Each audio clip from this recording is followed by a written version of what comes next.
إن الحمد لله نحمده ونستعينه ونستغفره ونؤمن به ونتوكل عليه ونعوذ بالله من شرور أنفسنا ومن سيئات أعمالنا من يهده الله فلا مضل له ومن يضلل فلا هادي له وأشهد أن لا إله إلا الله وحده لا شريك له وأشهد أن محمدًا عبده ورسوله أما بعد فأعوذ بالله من الشيطان الرجيم بسم الله الرحمن الرحيم கண்ணியத்திற்குரிய அல்லாஹ்வின் அடியார்களே, நாம் ரஜபுடைய மாதத்தில் இருக்கின்றோம்.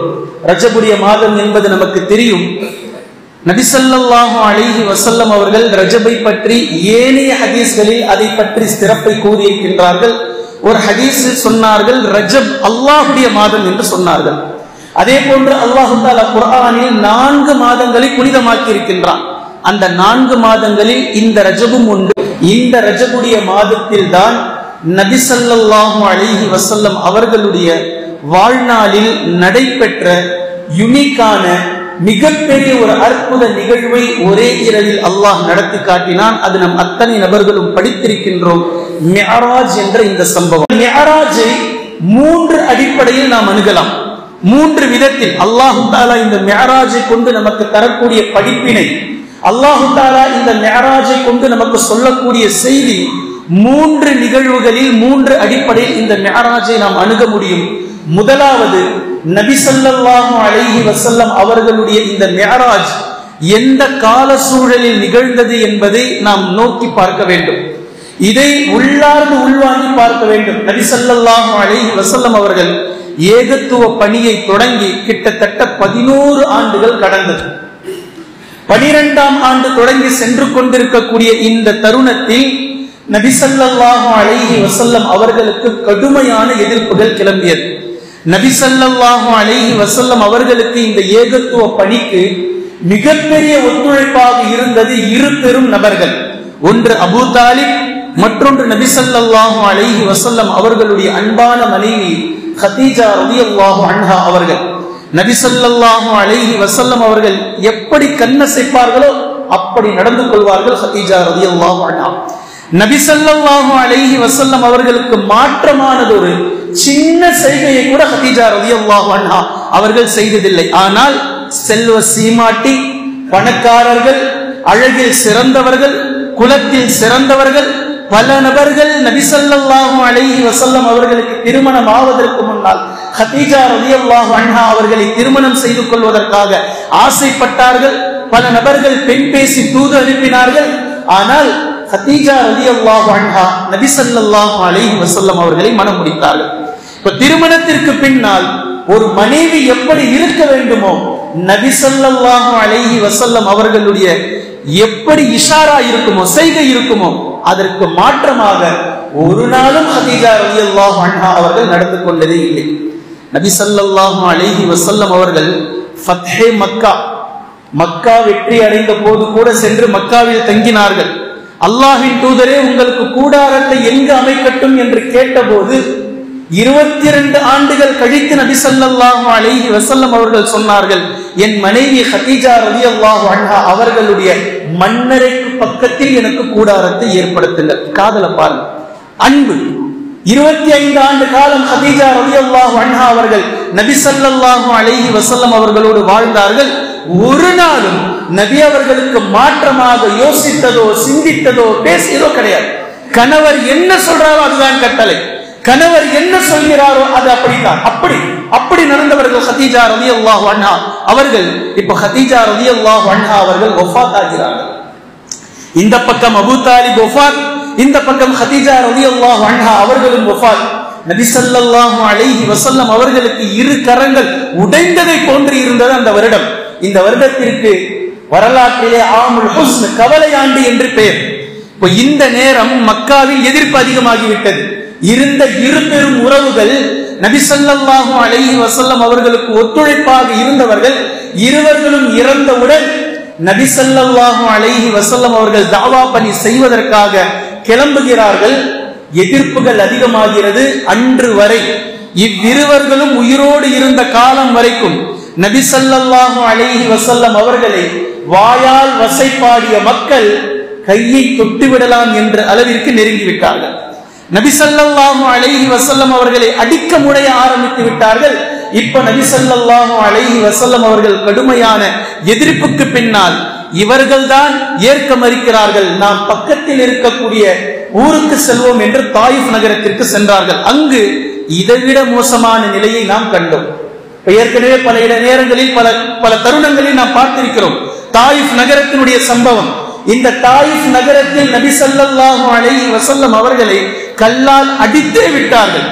இங்கு முனைந்தார்கள், அங்கு அடித்தையும் காட்டிவிட்டார்கள். இப்ப நபி ஸல்லல்லாஹு அலைஹி வஸல்லம் அவர்கள் தாயிஃப் நகரத்திற்கு வெளியே வந்துதான் அல்லாஹ்விடத்தில் கையேந்துகிறார்கள். அல்லாஹும்ம இன்னி அஷ்கு ضعف قوتي وقلة هيلتي وهوالي على الناس. யா அல்லாஹ், உன் அடியாரை யாரிடத்தில் நீ ஒப்படைக்கிறாய்? எந்த பலத்தை நீ கொடுத்தாயோ அது எல்லாவற்றையும் இவர்கள் என்னிடம் இருந்து குடுங்கி பலவீனப்படுத்தி விட்டார்கள். பலவீனமான ஒரு அடியானாக உன்னிடத்தில் நான் இப்போது இருக்கின்றேன். யாரிடத்தில் உன் அடியானை நீ ஒப்படைக்கிறாய் என்று உள்ளத்திலிருந்து கிளம்பியது நபி ஸல்லல்லாஹு அலைஹி வஸல்லம் அவர்களுடைய துஆ செய்து முடித்ததுதான் தாமதம். ஜிப்ரீல் அலைஹிஸ்ஸலாம் அவர்களும் மலைகளின் வானவர்களை அழைத்து வந்து சம்பவம் நடந்தது, இதை பற்றி பேசியது எல்லாம் உங்களுக்கு தெரியும். பின்பு அங்கிருந்து நபி ஸல்லல்லாஹு அலைஹி வஸல்லம் அவர்கள் கிளம்பி சில நாட்கள் வேறு இடத்தில் தங்கினார்கள். அங்கிருந்து கிளம்பி மக்காவிற்கு வரக்கூடிய நேரத்தில் தான் ஒரு நாள் இரவு தொழுகையின் போது ஜின்களுடைய ஒரு கூட்டம் நபி ஸல்லல்லாஹு அலைஹி வஸல்லம் அவர்கள் குர்ஆன் ஓதியதை செவிமடுத்தது. ஜின்கள் அந்த குர்ஆன் ஓதியதை செவிமடுத்து விட்டு அந்த ஜின்கள் அவர்களுடைய சமூகத்தார்களிடத்தில் சென்று குல் ஊஹிய இலைய அன்னஹு இஸ்தமஅ நஃபரும் மினல் ஜின்னி ஃபகாலு இன்னா சமிஅனா குர்ஆனன் அஜபா. இன்று நாங்கள் நூதனமான ஆச்சரியமான ஒரு செய்தியை நாங்கள் செவிமடுத்தோம். ஒரு இறை தூதர் வந்திருக்கிறார், அவர் முஹம்மது ஸல்லல்லாஹு அலைஹி வஸல்லம். அவருக்கு குர்ஆன் அருளப்பட்டிருக்கிறது. இனி அதுதான் நம்முடைய வேதம், அவர்தான் நம்முடைய இறை தூதர் என்று அங்கு சென்று தாவா செய்த செய்தியை அல்லாஹ் குர்ஆனில் பேசுகின்றான். அப்போ வரைக்கும் நபி அவர்களுக்கு தெரியாது, ஜின்கள் நின்றதும் தெரியாது, நபி அவர்கள் ஓதிய குர்ஆனை ஜின்கள் கேட்டதும் தெரியாது, எதுவுமே தெரியாது. ஆனால் அங்கு சென்று நடந்த நிகழ்வை, மறைவான விஷயத்தை அல்லாஹு தஆலா நபி ஸல்லல்லாஹு அலைஹி வஸல்லம் அவர்களுக்கு சூரத்துல் ஜின்னை பற்றி இந்த சூறாவிலே அல்லாஹ் பேசுவதை நீங்கள் பார்க்கலாம். இந்த இடத்தில் இரண்டு விஷயங்களை நாம் கவனிக்க வேண்டும். மனிதன் ஜின்களை பற்றி பேசும்போது ஆச்சரியப்படுகின்றான், ஆச்சரியமா இருக்குல்ல அப்படின்னு சொல்றான். ஆனால் மனிதன் இப்ப வரைக்கும் கீழ் மட்டத்தில் இருக்கிறான்றதுக்கு அர்த்தம் இதுதான். ஜின்கள் ஆச்சரியப்பட்டது குர்ஆனன் அஜபா, ஆச்சரியமான குர்ஆனை நாங்கள் செவிமடுத்தோம். ஜின்களை குர்ஆன் ஆச்சரியப்படுத்தி இருக்கிறது என்றால் ஜின்களை தாண்டிய மேலுலகத்தில் இருந்து வந்த குர்ஆனை மனிதன் கையில் வைத்துக் கொண்டு ஒரு நாளும் மனிதனுக்கு குர்ஆன் ஆச்சரியமாக தெரியவில்லை. ஒரு நாளும் குர்ஆனுடைய உயர்வு மனிதனுக்கு உயர்வாக தெரியவில்லை. குர்ஆனை ஏதோ ஒரு கடமைக்கு ஓதக்கூடிய ஒரு புத்தகமாக வைத்திருக்கக்கூடிய இடத்தில் ஜின்கள் மிக தெளிவாக பேசியிருக்கின்றது. குர்ஆனன் அஜப், குர்ஆனன் அஜபா. குர்ஆன் ஆச்சரியமானது, நூதனமானது. ஜின்களே ஆச்சரியப்படக்கூடிய அளவிற்கு குர்ஆனுடைய வசனங்கள் இருந்ததென்றால் இது அல்லாஹ்விடம் இருந்து வந்தது என்பதற்கான தெளிவான சான்றை இந்த இடத்தில் அல்லாஹ் தஆலா முதல் வசனத்தில் பேசுகின்றான் என்பதை நாம் விளங்க வேண்டும். அதே போன்று இன்னொரு விஷயம், நபி ஸல்லல்லாஹு அலைஹி வஸல்லம் அவர்களுக்கு அல்லாஹ் தஆலா மிக அழகான ஒரு ஆறுதலை தந்திருக்கின்றான். மக்கள் ஏற்றுக்கொள்ளவில்லை. தாயிஃப் நகரத்து மக்கள் உங்களை புறக்கணித்து விட்டார்கள், மக்கமா நகர மக்கள் உங்களை புறக்கணிக்கிறார்கள். மக்களை தாண்டி இருக்கக்கூடிய ஜின் என்ற படைப்பு உங்களை ஏற்றுக்கொண்டு விட்டார்கள் நபியே. நீங்கள் கொண்டு வந்த தூதுவ பணியை அவர்கள் ஏற்று முஸ்லிம்களாக மாறிவிட்டார்கள். வஅன்னா மின்னல் முஸ்லிமூன் வமின்னல் காசிதூன். ஜின்னுடைய அத்தியாயத்தை படிங்க ஃபுல்லா. அவர்கள் தெளிவாக பேசுகின்றார்கள், நாங்கள் இனி முஸ்லிம்கள், முஸ்லிமூன் வஅம்மல் காசிதூன் என்று ஜின்கள் பேசியதை அல்லாஹ் தஆலா குர்ஆனில் குறிப்பிட்டு காட்டுகின்றான். இது நபி ஸல்லல்லாஹு அலைஹி வஸல்லம் அவர்களுக்கு மிகப்பெரிய ஆறுதல், மிக அழகான ஆறுதல். இதை தாண்டி சூரத்துல் அஹ்காஃபை அல்லாஹ் தஆலா இறக்கினான். இதுவும் நபி அவர்களுக்கு ஆறுதல். இதற்கு பின்புதான் மிகப்பெரிய ஆறுதலாக நபி ஸல்லல்லாஹு அலைஹி வஸல்லம் அவர்களை அல்லாஹ் தஆலா மிஅராஜிற்கு அழைத்து சென்றான். ஒரே இரவில் நம்மால் யோசித்து கூட பார்க்க முடியாத நூதனமான ஆச்சரியமான மிகப்பெரிய ஒரு பயணம். இந்த பயணம் மிஅராஜ் என்று சொல்லக்கூடிய இந்த பயணம் மஸ்ஜிதுல் ஹரமில் இருந்து மஸ்ஜிதுல் அக்ஸா, இந்த பயணத்திற்கு பேர் இஸ்ரா. இரவில் சென்ற இது இப்படி போனாங்க. மஸ்ஜிதுல் ஹரம்ல இருந்து மஸ்ஜிதுல் அக்ஸாவிற்கு இப்படி சென்றார்கள். பின்பு மஸ்ஜிதுல் அக்ஸாவில் இருந்து வானத்திற்கு இப்படி சென்றார்கள். ஒரே பயணத்துல பிளைட்லயும் பயணம், அடுத்த பயணம் ராக்கெட், விண்வெளி பயணம். இவை இரண்டையும் உலகிற்கு மிக தெளிவாக அன்றே 1400 ஆண்டுகளுக்கு முன்னதாக இங்கிருந்து இப்படி போகணும்னா இப்படிதான் போகணும், இங்கிருந்து வானை நோக்கி நீங்கள் பறக்க வேண்டுமானால் இப்படி பறந்தாக வேண்டும் என்ற அழகான நிலையை நபி ஸல்லல்லாஹு அலைஹி வஸல்லம் அவர்களுடைய மிஅராஜ் பயணத்தில் இருந்து அல்லாஹ் தஆலா நமக்கு மிக தெளிவாக புரிய வைத்து விட்டார். இப்ப இங்கு நடந்த சம்பவத்தை நீங்கள் மிக அழகாக ஹதீஸ்களில் இருந்து நீங்கள் படித்திருப்பீர்கள். ஜிப்ரீல் அலைஹிஸ்ஸலாம் அவர்கள் வந்தார்கள். நபி ஸல்லல்லாஹு அலைஹி வஸல்லம் அவர்களுக்கு ஆபரேஷன் நடந்தது. பின்பு மஸ்ஜிதுல் அக்ஸாவிற்கு கொண்டு சென்றார்கள். அங்கிருந்து மேலுலகத்திற்கு சென்றார்கள். ஒவ்வொரு வானத்திலும் ஒவ்வொரு இறை தூதர்களை கண்டார்கள், சலாம் சொன்னார்கள். இவர்கள் அவர்களுக்கு சலாம், அவர்கள் வரவேற்றதும் பதில் சொன்னதும், இது எல்லாவற்றையும் ஹதீஸிலே நீங்கள் கண்டிருப்பீர்கள். இங்கிருந்து நாம் எடுக்கக்கூடிய மிக அழகான ஒரு தெளிவு என்னவென்றால், நாம் புரிந்து கொள்ள வேண்டும், எந்த முஃமின் இஸ்லாத்தை நிலைநாட்டக்கூடிய நேரத்தில் மக்கள் அவரை வெறுக்கிறார்களோ, மக்கள் அவரை தூரமாக்குகிறார்களோ, இந்த உலகத்தினால் அவருக்கு கடுமையான சோதனைகள் வருகின்றதோ, அந்த முஃமின் ஒவ்வொரு முஃமினிடத்திலும் அப்படிப்பட்ட ஒவ்வொரு முஃமினுக்கும் அல்லாஹ் சொல்லக்கூடிய மிக அழகான சுப செய்தி இந்த மிஅராஜில் இருந்து, எனக்காக இந்த உலகத்தில் நீ வாழும் போது உன்னை நான் நெருக்கமாக்கிக் கொண்டிருக்கின்றேன், நீ எனக்கு நெருக்கமாக வந்து கொண்டிருக்கின்றாய் என்பதை அல்லாஹு தஆலா நபி ஸல்லல்லாஹு அலைஹி வஸல்லம் அவர்களை இந்த மிஅராஜ் பயணத்தை கொண்டு மக்கமா நகரை விட்டு நபி ஸல்லல்லாஹு அலைஹி வஸல்லம் அவர்களை மக்கள் தூரமாக்கினார்கள். தாயிஃபை விட்டு வெளியேற்றினார்கள். மக்கள் நபி அவர்களை தூரமாக்கினார்கள். ஆனால் நபி அவர்களை அல்லாஹு தஆலா அருகாமையில் கொண்டு வந்தார், அருகாமையில் கொண்டு சென்றான். இப்ப நபி ஸல்லல்லாஹு அலைஹி வஸல்லம் அவர்கள் 12 வருடத்தினுடைய வாழ்நாள் அப்படியே மறந்துட்டாங்க. வேற என்ன வேணும், வேற என்ன வேணும்? நபி ஸல்லல்லாஹு அலைஹி வஸல்லம் அவர்களுக்கு எத்தனை உறவுகள் இருந்ததோ, எத்தனை மக்கள் சாதிக் என்றும் அமீன் என்றும் பேசிய மக்கள் நபி ஸல்லல்லாஹு அலைஹி வஸல்லம் அவர்களை வசைப்பாடினார்கள். நபி ஸல்லல்லாஹு அலைஹி வஸல்லம் அவர்களை தூரமாக்கினார்கள். நபி ஸல்லல்லாஹு அலைஹி வஸல்லம் அவர்களை தூற்றினார்கள். ஆனால் எல்லாவற்றையும் பார்த்து கொண்டிருந்த, எல்லாவற்றிற்கும் எஜமானனாக இருக்கக்கூடிய ரப்புல் ஆலமீன் நபி அவர்களை அருகாமையில் கொண்டு சென்றான். நபி ஸல்லல்லாஹு அலைஹி வஸல்லம் அவர்களுக்கு அளப்பெரிய சாட்டிஸ்பாக்சன். இதுதான் மிஅராஜில் இருந்து நமக்கு கிடைக்க பெறுகின்ற முதல் பாடம். யார் இந்த தீனை, இந்த இஸ்லாத்தை எடுத்துக்கொண்டு உலகத்தில் இந்த தீனுக்காக, இஸ்லாத்துக்காக,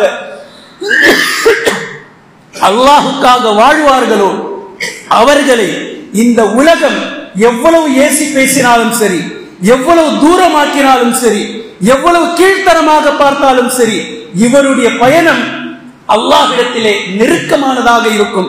அல்லாஹ் அவரை அரவணைத்துக் கொள்வான், அல்லாஹ் அவருக்கு நெருக்கமாக இருப்பான் என்ற இந்த விஷயத்தை மிக தெளிவாக மிஅராஜ் என்ற இந்த பயணம் நமக்கு தெளிவுபடுத்துகின்றது.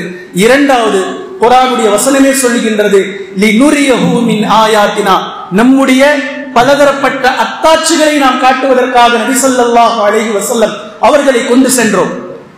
நபி ஸல்லல்லாஹு அலைஹி வஸல்லம் அவர்கள் சாதாரண மனிதரை போன்ற அல்ல, நம்மை விடவும் கோடி மடங்கு நபி ஸல்லல்லாஹு அலைஹி வஸல்லம் அவர்களுடைய உள்ளம் ஈமானின் மீதும் இஸ்லாத்தின் மீதும் பற்றுள்ளதாக இருந்திருக்கிறது, இருக்க வேண்டும். ஒரு நபி அவ்வளவு உறுதியாக இருக்க வேண்டும். அப்படி இருக்க வேண்டுமானால் சில விஷயங்களை அல்லாஹ் செய்ய வேண்டும். அதைத்தான் கண்கூடாக சொர்க்கத்தையும் நரகத்தையும், அல்லாஹ்வினுடைய வல்லமையையும், அல்லாஹ்வினுடைய படைப்பில் கட்டுப்பட்ட ஜிப்ரீல் அலைஹிஸ்ஸலாம் அவர்களையும், இந்த வேகத்தையும் ஒட்டு மொத்தத்தையும் அல்லாஹு தஆலா ஒரு இரவில் எவ்வளவு நபி ஸல்லல்லாஹு அலைஹி வஸல்லம் அவர்களுக்கு காட்ட வேண்டும் என்று நினைத்தானோ அவ்வளவையும் காட்டி முடித்தான். இதே நேரத்தில் மிக அழகான இன்னொரு விஷயத்தை அல்லாஹு தஆலா செய்து முடித்தான். அது நீங்கள் செய்யக்கூடிய இந்த தாவத் பணி என்பது திடீரென்று நீங்கள் துவக்கியதல்ல, உங்களுக்கு முன்னால் பல இறை தூதர்கள் வந்திருக்கிறார்கள் என்று நபி ஸல்லல்லாஹு அலைஹி வஸல்லம் அவர்களுக்கு அந்த இறை தூதர்களை கண்கூடாக காட்டிவிட்டார்.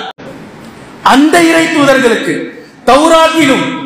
தௌராத்திலும் இன்ஜீலிலும் உங்களுக்கு பின்னால் அஹ்மத் என்று சொல்லக்கூடிய ஒருவர் வர இருக்கின்றார், தேற்றவாளர் வர இருக்கின்றார் என்று அல்லாஹு தஆலா வேதங்களில் அறிவித்த அந்த முஹம்மத் இவர்தான் இன்று உலகத்தில் நபியாக இருக்கிறார் என்று எல்லா நபிமார்களுக்கும் நபி அவர்களையும் அல்லாஹு தஆலா அறிமுகப்படுத்தி காட்டிவிட்டார். பின்பு அல்லாஹு தஆலா செய்த மிக அழகான விஷயம், இந்த தீன் ஒன்றுதான். ஆதி காலத்திலிருந்து கடைசி இறை தூதர் வரைக்கும், கடைசி இறை தூதருக்கு பின்னால் உலகம் இருக்கும் காலம் வரைக்கும் ஒரே கன்க்ளூஷனில் முடிக்க வேண்டிய தீன் தான் என்பதை மஸ்ஜிதுல் அக்ஸாவில் வைத்து நபி ஸல்லல்லாஹு அலைஹி வஸல்லம் அவர்களை இமாமாக வைத்து ஒட்டுமொத்த நபிமார்களுடைய ஜமாத்தை அல்லாஹ் தஆலா முடிச்சான். இப்ப இந்த தொழுகை முறையை அல்லாஹ் தஆலா மிக அழகாக நபிமார்களை கொண்டு வந்து, நீங்க இதுக்கு முன்னாடி எந்த தீனை கொண்டுட்டு வந்தீங்களோ அதே தீன் தான் இப்ப முஹம்மது ஸல்லல்லாஹு அலைஹி வஸல்லம் அவர்களுக்கு நாம் கொடுத்திருக்கின்றோம். முஹம்மதே, உங்களுக்கு எந்த தீனில் வாழ வைத்துக் கொண்டு இருக்கின்றோமோ இதே தீனில் தான் முன்னோர்களாகிய நபிமார்களுக்கும் நாம் கொடுத்தோம் என்பதை ஒரே சர்க்கிளில் கொண்டு வந்து அல்லாஹ் தஆலா மஸ்ஜிதுல் அக்ஸாவில் தொழ வைத்து முடித்து விட்டான். இந்த இரண்டாவது விஷயத்தை நாம் உன்னிப்பாக கவனித்து பார்க்க வேண்டும். மூன்றாவது விஷயம் மிஅராஜுக்கு நபி ஸல்லல்லாஹு அலைஹி வஸல்லம் அவர்களை அல்லாஹ் அழைத்து சென்றான். இப்போ கொடுத்து அனுப்பிய செய்தி ஒன்று இருக்குல்ல, இப்ப இந்த விஷயத்தை நாம் முதலில் புரிய வேண்டுமானால் எதை நபி ஸல்லல்லாஹு அலைஹி வஸல்லம் அவர்கள் கொண்டு வந்தார்கள் என்பதை பார்க்கக்கூடிய நேரத்தில் சில விஷயங்களை, இதை மூன்றாவது விஷயத்தை புரிந்து கொள்வதற்கு முன்னால் சில விஷயத்தை ஆழமாக முன்னுரையாக நாம் புரிந்து கொள்ள வேண்டும். அது என்ன அப்படின்னா, நான் ஏற்கனவே பல முறை சொல்லி இருக்கின்றேன், இந்த உடல் என்பது வேறு, உடலுக்குள் இருக்கக்கூடிய ரூஹ் உயிர் என்பது வேறு. நல்லா புரிஞ்சுக்கங்க. இந்த உடல் உலகத்தை சார்ந்தது, ரூஹ் உலகத்தை சார்ந்ததல்ல. அது அங்கிருந்து மேலுலகத்தை சார்ந்தது. ரூஹ் என்ற ஒன்றை கொண்டுதான் அல்லாஹு தஆலா நம்மை ஆக்கி வைத்திருக்கின்றான். இப்ப இந்த உலகத்தில் ரூஹையும் உடலையும் இணைச்சு வச்சிருக்கிறான். நம்முடைய பரீட்சை என்னவென்றால், ரூஹை உள்ளுக்குள் வைத்துக் கொண்டு இந்த உடலால் அமல் செய்ய வேண்டும். பின்பு முடிந்ததும் இந்த உடலை கொண்டு நீங்கள் எவ்வளவு அமல்களை செய்தீர்களோ இதை ரூஹ் எடுத்துக்கொண்டு சென்றுவிடும். இந்த உடல் குப்பை, இந்த உடல் மண்ணை அரிக்கும், நீங்க கொளுத்தலாம், நீங்க என்ன நடக்குதோ எல்லாமே. இப்ப இந்த உடலுக்கும் எந்த சம்பந்தம் இல்லை, இந்த உடல் போயிடும், ரூஹ் மட்டும்தான் அல்லாஹ்விடத்திலே இருக்கும். இப்போ இந்த விஷயத்தை நீங்கள் புரிந்து கொள்ள வேண்டும். இதை விளக்குவதற்காக பல முறை நான் சொல்லி இருக்கின்றேன். ஒரு ஆணுடைய இந்திரிய துளி பெண்ணுடைய வயிற்றுக்குள் கருத்தரிப்பதற்கு பின்னால் கிட்டத்தட்ட 3 மாதங்கள் அது வளருது. இந்த உயிர் இருக்குது இல்ல, இது இந்த உலகத்தினுடைய ரூஹ். நல்லா புரிஞ்சுக்கணும். ரூஹ் 2 இருக்கு. இப்போ உடல் ரூஹ்னு சொன்ன ரூஹ் 2 இருக்கின்றது. உலகத்தினுடைய ரூஹ், மறுமையினுடைய ரூஹ். நமக்கு சாப்பிட்டு மறுமையினுடைய ரூஹ், உலகத்தினுடைய ரூஹ் இல்ல. இப்ப 3 மாதங்கள் கரு வளரும், கொஞ்சம் கொஞ்சமா கரு வளரும். இப்ப கரு வளரக்கூடிய நேரத்தில் ஹதீஸை நம்ம பார்க்கிறோம், இப்ப பேசக்கூடிய டாக்டர்களையும் பார்க்கிறோம். டாக்டர் சொல்றாரு ஹார்ட் பீட் ஸ்டார்ட் ஆயிடுச்சு அப்படின்னு சொல்றாரு. எப்ப சொல்றாரு? இந்திரிய துளி உள்ள போனோம்னு சொல்லல, ஒரு கம்ப்ளீட்டா ஒரு 3வது 4வது மாசத்துல சொல்றாரு. இதைத்தான் நபி ஸல்லல்லாஹு அலைஹி வஸல்லம் அவர்களும் சொல்கிறார்கள். குறிப்பிட்ட பரிணாம படிநிலை மாறியதற்கு பின்னால் ஒரு வானவர் அந்த தாயிடத்திலே வருகிறார், கருவில் வளரக்கூடிய அந்த குழந்தையின் மீது அவருக்கான ரூஹை ஊதுகிறார். அதுக்கு பிறகு 4 விஷயத்தை அவர் எழுதுறார். அவருடைய ரிஸ்க், அவருடைய நல்லவரா கெட்டவரா, இந்த சாப்டர்லாம் அந்த ஹதீஸ்ல வருது. இப்போ இந்த ரூஹை ஊதக்கூடிய இந்த விஷயத்தை தான் இந்த உலகத்தில் டாக்டர்கள் ஹார்ட் பீட் ஸ்டார்ட் ஆயிடுச்சு, ஹார்ட் பீட் வந்துருச்சு அப்படின்னு சொல்றாங்க. அப்போ அந்த ஹார்ட் பீட் வருவதற்கு முன்னாடி வளர்ந்துகிட்டு இருந்ததில்ல, இந்த ரூஹ் உலகத்தினுடைய ரூஹ், குட்டி குட்டி உயிர். இப்போ ஒரு கை வெட்டாச்சுன்னா இந்த இடத்துல உயிர் போயிடுச்சு, ஆனா சாக மாட்டோம். ஏன்னா மெயின் ரூஹ் இருக்கு. இப்ப திடீர்னு சுகர் வந்துருச்சு அப்படின்னா கால ஆபரேஷன் பண்ணி எடுக்கிறாங்க, அங்க இருந்த செல்ஸ் உயிரணுக்கள் எல்லாமே செத்து போச்சு, ஆனா சாக மாட்டோம். ஏன்னா மெயின் ரூஹ் இருக்கு. அப்படி உடலுக்குள் இயற்கையாகவே 35 வயசுக்கு மேல 37 உயிரணுக்கள் ஒவ்வொரு நாளும் இறந்து கொண்டே இருக்கிறது. உடலுக்குள் டோட்டல் உடலுக்குள் ஒவ்வொரு நாளும் 37 உயிரணுக்கள் செத்துக்கிட்டே இருக்கு. ஆனா அது நமக்கு ரூஹ் பிரியறதோ வேதனையாவோ வலியாவோ நமக்கு தெரியல. ஒரு முடி கொட்டினாலும் ஒரு உயிர் போயிடுச்சு, ஆனா அந்த செல்கள் செத்து போகக்கூடியது நமக்கு தெரியல. ஏனென்றால் இவைகள் எல்லாம் உலகோடு அழிந்து போகக்கூடிய உயிர்கள். இப்போ நிலையாக இருக்கக்கூடிய ரூஹ் என்ற ஒரு உயிர் இருக்கு, அதுதான் அவர் மௌத்தாகக்கூடிய நேரத்தில் செல்கின்றது. இப்போ பிரச்சனை என்ன அப்படின்னா, மனிதன் உடலை கவனிக்கக்கூடிய அளவிற்கு உள்ளுக்குள் இருக்கக்கூடிய ரூஹை கவனிப்பது கிடையாது. ஆனா அல்லாஹு தஆலா குர்ஆனிலும் மிக தெளிவாக இதை பலதரப்பட்ட அடிப்படையில் பேசி இருக்கின்றான். மனிதர்கள் இன்று வரை புரிந்து கொள்ளவில்லை. உங்களுடைய உடலுக்காக நீங்கள் தீனி போடுகின்றீர்கள், உள்ளுக்குள் ரூஹ் என்று ஒன்று இருக்கிறது, அது உள்ளத்துல உட்கார்ந்துட்டு இருக்கு. இந்த உயிரை ஊட்டச்சத்து கொடுத்தீர்களா அப்படின்ற கேள்வி இருக்கு. இந்த உயிரை நீங்கள் ஸ்ட்ராங்கான உயிராக ஆக்கினீர்களா? இந்த உயிரை மிக அழகான உயிராக மறுமையில் வெற்றியடையக்கூடிய உயிராக ரூஹாக மாற்றினீர்களா என்ற கேள்வி இருக்கின்றது. எப்படி மாற்றுவது? ஒவ்வொரு மனிதர்களுக்குள்ளும் இந்த 2 ரூஹ்களை வைத்திருப்பது, ஒன்று உலகத்தினுடைய ரூஹ், இன்னொன்று மேலிருந்து வானவர் வந்து ஊதிய ரூஹ். இப்படி 2 ரூஹ்களை வைத்திருப்பது 2 பார்வைகள் என்பது பொருள். 2 பார்வைகள். என்ன 2 பார்வைகள்? தஜ்ஜால் ஒற்றை கண்ணன் சொல்லி ஹதீஸ் இருக்கு. தஜ்ஜால் ஒற்றை கண்ணன் என்பதற்கு பலதரப்பட்ட கருத்துக்கள் இருக்கின்றது. அதில் சுருக்கமான ஒன்றை நான் சொல்கின்றேன். தஜ்ஜால் நமக்கு போதிப்பதெல்லாம் இந்த உலகத்தை நீ உற்று நோக்கு. இன்னொரு பார்வைக்கு மறுமையை வைத்து உலகத்தை பார்ப்பது, அந்த பார்வைக்கு நீ போயிடாத. இதுதான் தஜ்ஜாலுடைய ஒற்றை பார்வை. இதுதான் மனிதர்கள் முழுவதும் மூழ்கி இருக்கிறார்கள். ஹராமை ஹலாலாக்குவது எப்படி? இது ஹராம்னு தெரியும், ஏதாவது சட்டத்துல ஓட்ட இருக்கான்னு பாக்குற மாதிரி இது ஹலாலாக்கி தர மாட்டீங்களா? ஹராமை ஹலாலாக்குவது எப்படி? ஹராம் என்று தெரிந்திருந்தும் இது எப்படி செய்வது? இப்போ ஒரு முஃமினுக்கும் முஃமின் அல்லாதவருக்கும் வித்தியாசம். பசி எடுக்கக்கூடிய நேரத்தில் முன்னால் இட்லி இருந்தால் அவர் சாப்பிடுவார், அது ஒரு உணவு. ஆனால் ஒரு முஃமின் இந்த உணவு ஹலாலா ஹராமா என்று யோசிப்பார். சொல்றது விளங்குதுங்களா? ஹலாலா ஹராமா என்று ஒரு முஃமின் யோசித்தால் இவருடைய 2வது ரூஹ், அதாவது அல்லாஹ்விடம் இருந்து வந்த அந்த ரூஹ் வேலை செய்கின்றது என்பது பொருள். இது சரியான ஹலாலான சம்பாத்தியத்தில் வந்ததுதானா? இதை யார் கொடுத்தார்? இந்த இட்லி எப்படி உருவானது? இதை நாம் சாப்பிடலாமா சாப்பிடக்கூடாதா என்ற அகப்பார்வையோடு பார்க்கக்கூடிய இந்த பார்வையை யூதர்களும் தஜ்ஜாலி ஃபித்னாக்களும் மொத்தமாக முடக்கிடுச்சு. இதுதான் ஒற்றை பார்வை. எதை அணுகினாலும் இதில் லாபம் எவ்வளவு, இதை எப்படி சம்பாதிக்கலாம், இது ஹராம் என்று தெரியும், எப்படி அதை கை கொள்ளலாம்? இந்த உலகத்துக்கான பார்வையில் மனிதர்கள் மூழ்கி இருப்பதை பார்க்கிறோம். 2வது ரூஹ் மட்டும் நமக்குள் வேலை செய்வது உண்மை என்றால் நாம் செய்யக்கூடிய எந்த பாவத்தையும் செய்ய மாட்டோம். எதுவெல்லாம் இந்த உலகத்திற்காக நாம் செய்கின்றோமோ இந்த பாவங்கள் படிப்படியாக குறைந்து மறுமைக்காக நாம் வாழ ஆரம்பித்து விடுவோம். 2வது ரூஹ் நமக்குள் தூங்கிக் கொண்டிருக்கின்றது. ஏனென்றால் இந்த உலகத்தினுடைய ரூஹை தஜ்ஜால் அவ்வளவு அழகாக விழிக்க வைத்திருக்கின்றார்.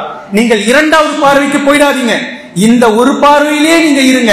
அப்போதான் உலகத்தோடு சந்தோஷமாக இருந்து நீங்கள் மௌத்தாகக்கூடிய நேரத்தில் நரகவாதிகளாக இருப்பீர்கள் என்பது தஜ்ஜாலுடைய ஒற்றை பார்வையினுடைய குறிக்கோள் என்பதை நாம் புரிந்து கொள்ள வேண்டும். இப்ப பாருங்க, இப்ப விஷயத்துக்கு வாங்க. உடல் உயிர் 2ஐயும் அல்லாஹ் தஆலா இணைத்து இந்த இடத்தில் வைத்திருக்கின்றான். இப்ப இந்த சமூகத்திற்கு நபி ஸல்லல்லாஹு அலைஹி வஸல்லம் அவர்கள் அழகான ஒரு சிறப்பை இந்த சமூகத்திற்கு அறிமுகம் செய்கிறார்கள், தருகின்றார்கள்.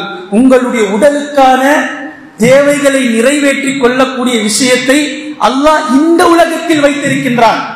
ஆனால் உள்ளுக்குள் இருக்கக்கூடிய ரூஹ், இந்த ரூஹ் அங்கிருந்து வந்தது, இதை எப்படி நீங்க பேக்கப் செய்வது என்ற விஷயத்தையும் அல்லாஹ் அங்கிருந்தே தருகின்றான். உள்ளத்தை ஸ்திரப்படுத்த, அகப்பார்வையை கூர்மையாக்க, அகப்பார்வை குர்ஆனிலும் ஹதீஸையும் கொண்டு நிலையாக நிற்பதற்காக அல்லாஹ் கொடுத்திருக்கக்கூடிய அந்த மெட்டீரியல் பேக்கப் சார்ஜிங் பாயிண்ட் அது இந்த உலகத்துல கிடைக்கல, இந்த உலகத்திலிருந்து வந்ததும் அல்ல, மேலிருந்து அல்லாஹ் தஆலா கொடுக்கின்றான். அது தொழுகை. தொழுகையை கொண்டுதான் உங்களுடைய இரண்டாவது பார்வை, அதுதான் அசல் பார்வை, அது கூர்மையாக்க முடியும். இப்ப இந்த தொழுகையை பற்றி நிறைய பேர் பேசுறாங்க. மூசா அலைஹிஸ்ஸலாம் கூட சம்பாஷணை நடந்தது, 50 வக்த் 5 வக்த் ஆச்சு. இதுவல்ல அசல், இதுவல்ல மேட்ரு. அங்க போய் இந்த தொழுகையை கொண்டு வந்ததற்கான நோக்கம் என்ன? அங்கு சென்று அந்த தொழுகையை நபி ஸல்லல்லாஹு அலைஹி வஸல்லம் அவர்கள் கொண்டு விட்டு வந்த நோக்கம் என்ன? 50 வக்த் 5 வக்த் ஆச்சுன்னு சொல்லி ஹதீஸ பேசிட்டு போர்வையை போத்திட்டு ஃபஜ்ர் தொழாம தூங்குறதுக்கு இல்ல ஹதீஸ். அங்கு சென்று கொண்டு வந்தது உங்களுடைய உயிரை, ரூஹை, உள்ளத்தை திடப்படுத்துங்கள் தொழுகையை கொண்டு. ஏன் அல்லாஹ் தொழுகையை கொடுத்தான்? ஜிக்ர் என்று சொல்லக்கூடிய எல்லா ஜிக்ர்களையும் ஒன்றாக ஒட்டுமொத்தமாக ஆக்கி ஒரே பேக்கேஜாகத்தான் அல்லாஹ் தஆலா தொழுகையில் வைத்திருக்கின்றான். குர்ஆனும் ஜிக்ர், மிகப்பெரிய ஜிக்ர், தொழுகையும் ஜிக்ர், அல்லாஹ்வை நினைவு கூறக்கூடிய ஜிக்ர் என்று சொல்லக்கூடிய வார்த்தைகள் அதுவும் ஜிக்ர். அல்லாஹ்வை நீங்கள் மனதால் நினைப்பது ஜிக்ர், அல்லாஹ்வை நினைத்து செய்யக்கூடிய ஒட்டுமொத்த செயல்களும் ஜிக்ர் தான். இந்த ஒட்டுமொத்த ஜிக்ர்களையும் ஒரே பேக்கேஜாக அல்லாஹ் தஆலா தொழுகையில் தான் வைத்திருக்கின்றான். அல்லாஹு அக்பர் என்ற ஜிக்ரில் தொழுகை ஸ்டார்ட் ஆகின்றது, தொடங்குகின்றது. அஸ்ஸலாமு அலைக்கும் வரஹ்மத்துல்லாஹ் என்று அருகில் இருப்பவர்களுக்கு துஆவோடு இந்த தொழுகை முடிகின்றது. ஹுகூகுல்லாஹில் துவங்கி ஹுகூகுல் இபாதில் தொழுகை முடிகின்றது. அல்லாஹு அக்பர் என்று அல்லாஹ்வுடைய பெயரை கொண்டு துவங்கக்கூடிய தொழுகை அஸ்ஸலாமு அலைக்கும் வரஹ்மத்துல்லாஹ், உங்களின் மீது அல்லாஹ்வுடைய கருணையும் சாந்தியும் உண்டாகட்டும் என்ற ஹுகூகுல் இபாதிலே அல்லாஹ் தஆலா நமக்கு முடித்து காட்டியிருக்கின்றான். மேலிருந்து கீழ் வரைக்கும் எப்படி அல்லாஹ் கரெக்ஷன் பண்ணியிருக்கான் பாருங்க, எவ்வளவு தெளிவாக வைத்திருக்கிறான் பாருங்க. அல்லாஹ் அக்பர் என்ற தக்பீரை சொன்னதும் அல்லாஹ்வை புகழ்வதற்கான சனா ஜிக்ர். பின்பு சூரத்துல் ஃபாத்திஹா உம்முல் கிதாப் என்று சொன்னார்கள் நபி ஸல்லல்லாஹு அலைஹி வஸல்லம் அவர்கள். குர்ஆனுடைய தாய், குர்ஆனுடைய தாய். ஒவ்வொரு ரக்அத்திலும் ஓதுகின்றோம் குர்ஆனுடைய தாய் என்று சொன்னார்கள் சூரத்துல் ஃபாத்திஹாவை. 114 சூறாக்களில் ஒரு சூறாவை பற்றிய சிறப்பை அல்லாஹ் இன்னொரு சூறால பேசினதே கிடையாது. ஒரு சூறாவினுடைய சிறப்பை இன்னொரு சூறால அல்லாஹ் பேசினதே கிடையாது.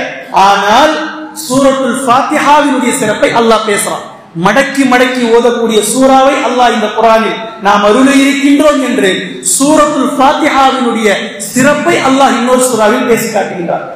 தொழுகையினுடைய அல்லாஹு அக்பர் துவக்கம், சனா அல்லாஹ்வை புகழ்தல், பின்பு சூரத்துல் ஃபாத்திஹா, பின்பு குர்ஆனில் இருந்து சில வசனங்கள், பின்பு ருக்கு அல்லாஹ்வை புகழ்தல், அல்லாஹ்வுடைய தஸ்பீஹ் திக்ர்கள், அது சுப்ஹான ரப்பியல் அலீம் சுப்ஹான ரப்பியல் ஆலா என்று சுஜூதிலும் ருகூஇலும், பின்பு இரண்டிற்கும் இடையில் துஆ இருக்கின்றது. நபி ஸல்லல்லாஹு அலைஹி வஸல்லம் அவர்கள் ருகூஇல் இருந்து எழுந்ததும் அல்லாஹ்வை புகழ்ந்துவிட்டு அல்லாஹ்விடத்தில் துஆ கேட்பார்கள். அல்லாஹும்ம லா மானிஅ லிமா அஅதைத் வலா முஅதிய லிமா மனஅத் வலா ராத்த லிமா கதைத். எங்க நின்று? ருகூவில் இருந்து எழுந்து நின்று அல்லாஹும்ம ரப்பனா லக்கல் ஹம்து ஹம்தன் கஸீரன் தய்யிபன் முபாரக்கன் ஃபீஹி என்று சொல்லிவிட்டு துஆ கேட்பார்கள். அல்லாஹும்ம லா மானிஅ லிமா அஅதைத் வலா முஅதிய லிமா மனஅத் வலா ராத்த லிமா கதைத். பின்பும் கூறுவார்கள் மில் அஸ்ஸமாவாதி வ மில் அல் அர்து. துஆ நீண்டுகிட்டே போதும். இந்த துஆவை எல்லாம் நபி ஸல்லல்லாஹு அலைஹி வஸல்லம் அவர்கள் ருக்கூவில் இருந்து எழுந்து நின்று கேட்பார்கள். பின்பு சுஜூதுக்கு செல்வார்கள். சுஜூதிலே தஸ்பீஹ், 2 சஜ்தாக்களுக்கு இடையில் தஸ்பீஹ், பின்பு இரண்டாவது ரக்காத் வழமையை போல, பின்பு அத்தஹியாத், நபி ஸல்லல்லாஹு அலைஹி வஸல்லம் அவர்களின் மீது ஸலவாத். இதுல முஹம்மது ஸல்லல்லாஹு அலைஹி வஸல்லம் அவர்களுடைய பேர், இப்ராஹிம் அலைஹிஸ்ஸலாம் அவர்களுடைய பேரையும் அல்லாஹ் தஆலா கொண்டு வந்து அஸ்ஸலாமு அலைக்கும் வரஹ்மத்துல்லாஹ் என்ற சலாமை கொடுப்பதற்கு முன்னால் நீங்கள் எதையெல்லாம் துஆ என்று கருதுகிறீர்களோ அந்த துஆவை எல்லாம் நீங்கள் கேளுங்கள். சுஜூதில் உங்களால் முடிந்த அளவிற்கு விரும்பிய துஆக்களை கேளுங்கள், முனைப்போடு கேளுங்கள், அல்லாஹ் தஆலா அதை கொடுக்க இருக்கின்றான் என்று இந்த தொழுகையை ஒட்டுமொத்த பேக்கேஜாக அல்லாஹ் தஆலா தந்திருக்கின்றான். வல திக்ருல்லாஹில் அக்பர், இந்த திக்ர் மிகப்பெரியது என்று அல்லாஹ் தஆலா சொல்லி காட்டுகின்றான். இந்த திக்ரை, இந்த விஷயத்தை, இதுதான் உங்களுடைய ரூஹுக்கான ஊட்டச்சத்து. இப்போ நபி ஸல்லல்லாஹு அலைஹி வஸல்லம் அவர்களை அல்லாஹ் தஆலா ஆறுதலுக்காக அழைத்தான், ஆறுதலுக்காக அழைத்தான். ஆறுதலுக்கான மருந்தாக ஒவ்வொரு நாள் நைட்டும் கூப்பிட முடியாது. நல்லா விளங்கிக்குங்க. டே பை டே டெய்லி மேராஜ் நடந்துகிட்டு இருக்காது. ஒரு நாள் நடந்தது. இப்போ உங்களுக்கு ஒரு மருந்து நான் கொடுக்கிறேன். இனி நீங்கள் செல்லுங்கள். இனி 10 வருட காலம் ஹிலாஃபத் செய்ய வேண்டி இருக்கிறது. உங்களுக்கு பின்னால் குலஃபாக்கள் வருவார்கள். அதற்கு பின்னால் நல்லவர்கள் நல்லவர்கள் நல்லவர்கள் கியாமத் நாள் வரைக்கும் இந்த தீனை நிலைநாட்டக்கூடியவர்கள் இருந்து கொண்டே இருப்பார்கள். முஸ்லிம்கள் முஃமின்கள் இருப்பார்கள். எல்லோருக்கும் கஷ்ட நஷ்டங்கள் இருக்கும், துன்பங்கள் இருக்கும். சகிப்பு தன்மை தேவை. அதற்கான ஊட்டச்சத்து தேவை. அதற்கான மருந்து தேவை. கொண்டுட்டு போங்க தொழுகைய. நீங்களும் இனிமே இதை கொண்டு அல்லாஹ்விடத்தில் மருந்தை தேடுங்கள், உதவியை தேடுங்கள். உங்களுடைய சமூகத்துக்கும் இதை நீங்கள் கொடுங்கள். இவ்வளவுதான். மிஅராஜுக்கு பின்னால் நபி ஸல்லல்லாஹு அலைஹி வஸல்லம் அவர்கள் இந்த தொழுகையை நமக்கு அறிமுகம் செய்து வைத்தார்கள். இந்த அடிப்படையில் இன்று நாம் இந்த தொழுகையில் எவ்வளவு கவனமானவர்களாக இருக்கிறோம் என்பதை யோசித்து பாருங்கள். எவ்வளவு கவனமற்றவர்களாக இருக்கிறோம் என்பதை நீங்கள் விளங்கிக் கொள்ளுங்கள். எவ்வளவு கவன குறைவானவர்களாக இருக்கிறோம் என்பதை புரிந்து கொள்ளுங்கள். வெறுமனே உலகத்தில் இருந்து உலகத்தில் கட்டளையிடப்பட்ட விஷயம் அல்ல தொழுகை. அல்லாஹு தஆலா 7 வானங்களை கடந்து அங்கு அழைத்து சென்று அங்கு வைத்து உங்களுடைய உடலுக்கானது உலகத்தில் இருக்கிறது, உயிருக்கானது இங்கிருந்துதான் நீங்கள் அதை பெற்று செல்ல வேண்டும் என்று தொழுகையை அல்லாஹு தஆலா நபி ஸல்லல்லாஹு அலைஹி வஸல்லம் அவர்கள் மிஅராஜிலே கொடுக்கப்பட்ட தொழுகை. இதை நீங்கள் தூரமாக்கிவிட்டு எந்த வெற்றியையும் இந்த உலகத்தில் அடைந்து விட முடியாது. ரூஹுக்கான வெற்றியை தொழுகையில் மட்டும்தான் இருக்கின்றது. தொழுகையை விட்டுவிட்டு இந்த உலகத்தில் நீங்கள் ஜிம்பாடியாக இருந்தாலும், பாடி பில்டராக இருந்தாலும், ஊட்டச்சத்தான சாப்பாட்டை சாப்பிட்டாலும் அந்த உடலையும் இந்த மண் சுக்குநூறாக அரித்து சுக்குநூறாக்கிவிடும். உங்களுடைய ரூஹ் பலவீனப்பட்டுவிடும். உங்களுடைய ரூஹ் நலிவடைந்து விடும். ஆனால் இந்த உலகத்தில் உடலால் பலவீனராக இருக்கட்டும், கை கால் ஊனமானவராக இருக்கட்டும், கண் தெரியாதவராக இருக்கட்டும், காது கேட்காதவராக இருக்கட்டும், ஆனால் தொழுகையை கொண்டு அவருடைய ரூஹை புத்துணர்வோடு வைத்திருந்தார். அவர் இறந்ததற்கு பின்னால் உங்களுடைய பாடி பில்டருடைய உடலை அரித்ததை போன்று அவருடைய அதே பலவீனமான உடலை இந்த மண் அரிக்கும். ஆனால் அவருடைய ரூஹ் அல்லாஹ்விடத்திலே வெற்றி அடைந்துவிடும். அவர்தான் உண்மையான பாடி பில்டர். அவருடைய ரூஹ் வெற்றி அடைந்த அந்த தினம்தான் உண்மையான மிஸ் வேர்ல்ட் என்று சொல்லக்கூடிய விஷயத்தை நீங்கள் புரிந்து கொள்ளுங்கள். எனவே கண்ணியத்திற்குரிய அல்லாஹ்வின் அடியார்களே, நபி ஸல்லல்லாஹு அலைஹி வஸல்லம் அவர்கள் இந்த மிஅராஜிற்கு சென்று எதை கொண்டு வந்து நம் இடத்திலே சேர்த்தார்களோ அதில் எவ்வளவு கவனக்குறைவாக நாம் இருக்கிறோம் என்பதை உள்ளார்ந்த நீங்களாகவே யோசித்து பாருங்கள். அல்லாஹு தஆலா கவனமற்ற தொழுகையாளிகளுடைய பட்டியலில் நம்மை ஆக்காமல் நபி ஸல்லல்லாஹு அலைஹி வஸல்லம் அவர்கள் எப்படி உயிர் மூச்சு இருக்கும் வரைக்கும் 5 வேளைகளை ஜமாத்தோடு கடமையாக தொழுதார்களோ அந்த தொழுகையை சரியாக உயிருள்ள தொழுகையாக, அந்த தொழுகையை கொண்டு இறையச்சத்தை பெறக்கூடிய தொழுகையாக, அந்த தொழுகையை கொண்டு நம்முடைய ரூஹ் புத்துணர்வு பெறக்கூடிய ரூஹாக உயிராக மாறுவதற்கு அல்லாஹ் தஆலா நமக்கு உதவி செய்வானாக. வஆகிரு தஅவானா அல்ஹம்துலில்லாஹி. அஊது பில்லாஹி மினஷ் ஷைத்தானிர் ரஜீம்.